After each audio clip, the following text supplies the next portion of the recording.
Boa tarde, meus irmãos. Nós vamos hoje estudar mais uma parte das lições que temos nessa nossa revista e hoje tem como título Parceiros de Deus. O texto básico está em Atos de 9, versículo 32 a 11, versículo 30.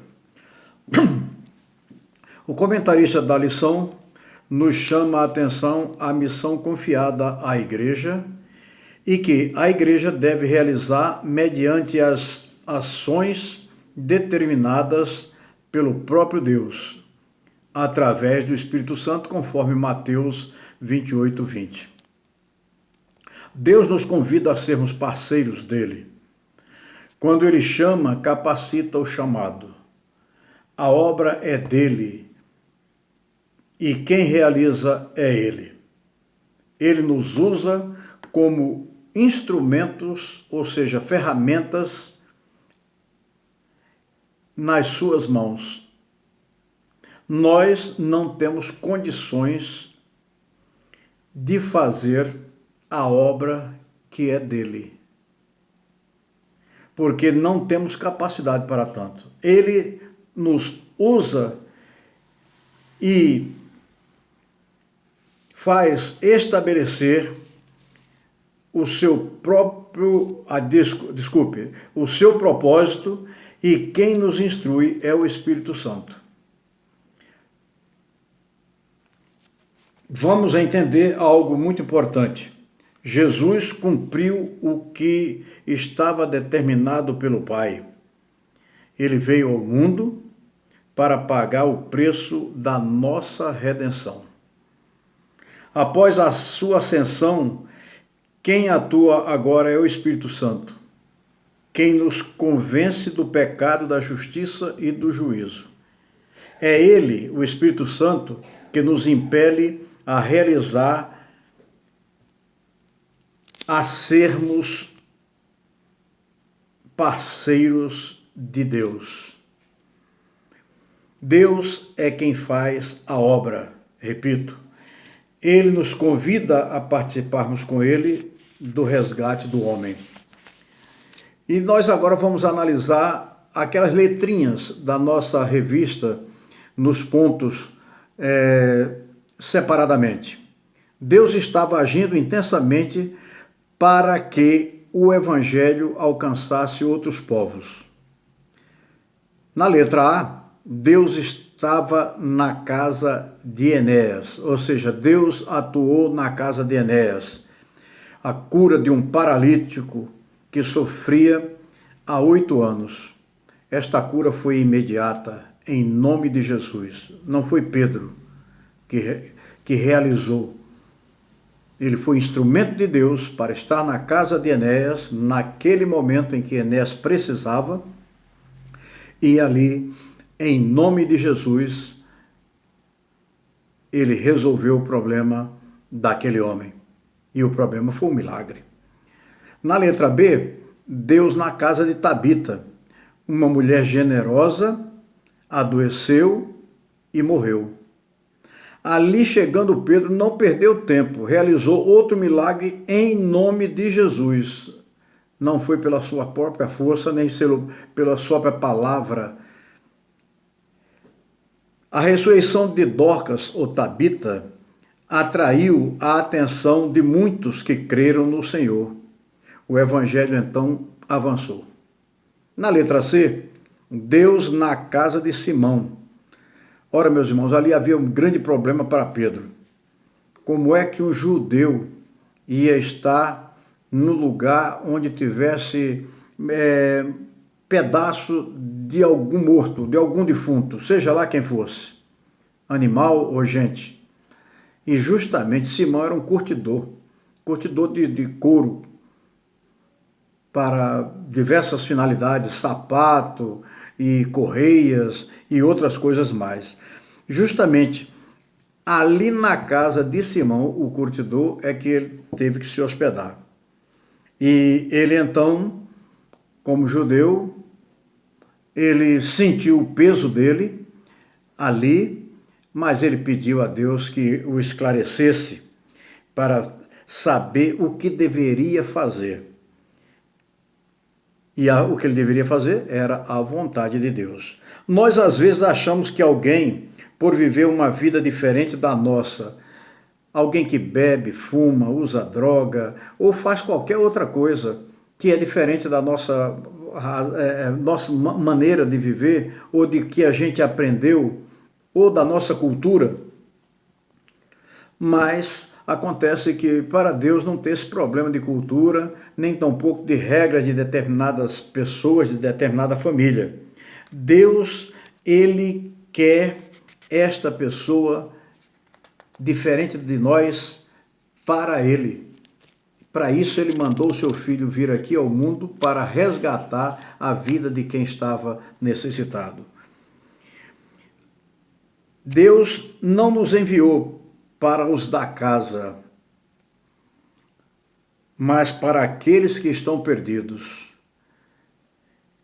Deus quer todos estes, os da nossa casa, os da nossa vizinhança, os da nossa própria igreja e aqueles que a gente acha que não tem vez para eles mais, de tanta coisa que eles já fizeram, que segundo o que a gente entende é errado, e pode ser errado, mas Deus mandou o seu Filho para consertar todos nós. A letra D, Deus na casa de Cornélio. E aí vem, então, exatamente algo que foi, para mim, sensacional. Que é exatamente a experiência que Pedro teve antes de ir para a casa de Cornélio. E ao chegar na casa de Cornélio, ele encontra todo um ambiente pronto para o evangelho ser pregado. E Pedro não perdeu tempo. Pedro mostrou que as regras existentes na comunidade judaica não eram suficientes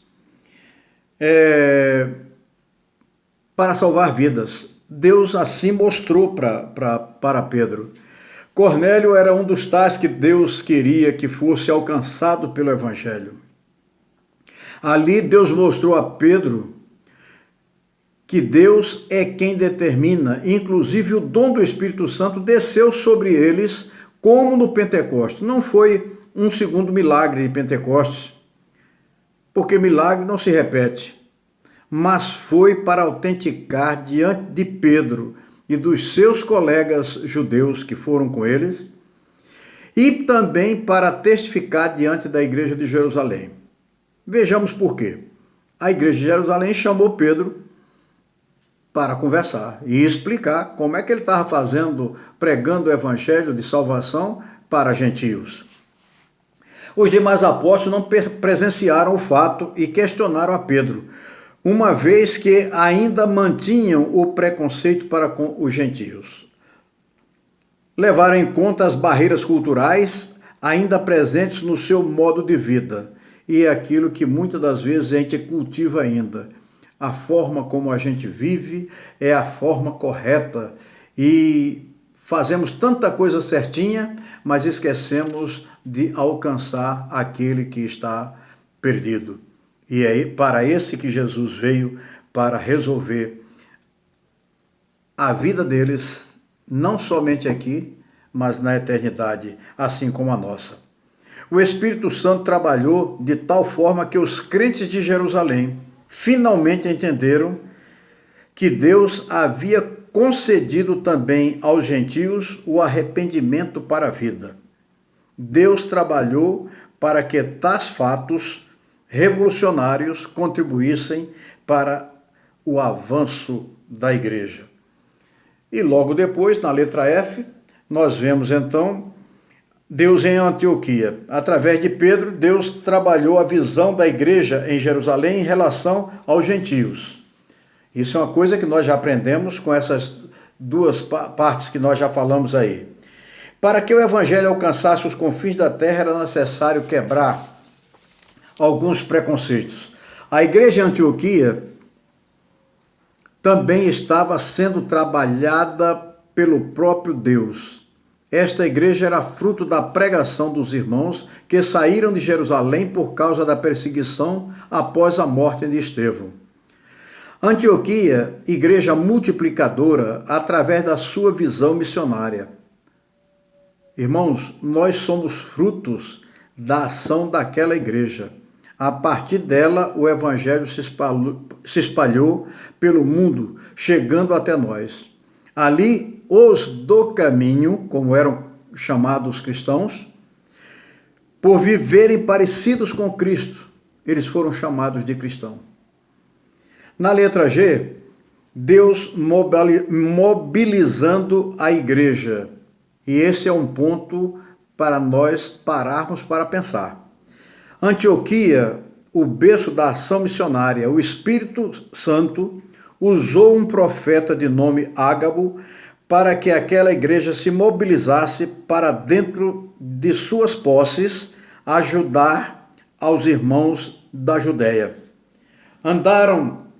Ajudaram desconhecidos, eles não conheciam aqueles irmãos, demonstrando que a fé cristã não abre apenas o nosso coração para crer, mas também o nosso bolso para contribuir. Recebemos não somente a graça da salvação, mas também a graça de contribuir, de cooperar com o irmão. Contribuir não é só dinheiro, mas é uma ação de ajuda, e se depender de sair dinheiro, que saia o dinheiro. Barnabé e Saulo foram os portadores das ofertas que deveriam ser entregues à liderança em Jerusalém. O Senhor atuou, mobilizando as pessoas a agirem com generosidade. E agora eu quero chamar a atenção de vocês para lerem o texto, para pensar e agir. Isso está na sua revista e preste bem atenção, porque aí tem todo o resumo desta lição. Mas eu quero fazer 3 perguntas para quando a gente estiver junto de novo. Eu quero o papelzinho de todo mundo, colocando para cada título de lição as perguntas que estão sendo feitas. Que tipo de ações podem impedir os cristãos de hoje a identificar onde Deus está agindo? Se um servo como Barnabé visitasse a sua igreja hoje, o que ele veria? Se recebemos não somente a graça da salvação, mas também a graça da contribuição, porque muitos cristãos se negam a contribuir para a glória de Deus. Isto é algo muito importante para nós pensarmos, para viver não para a gente, nós temos que viver para Cristo.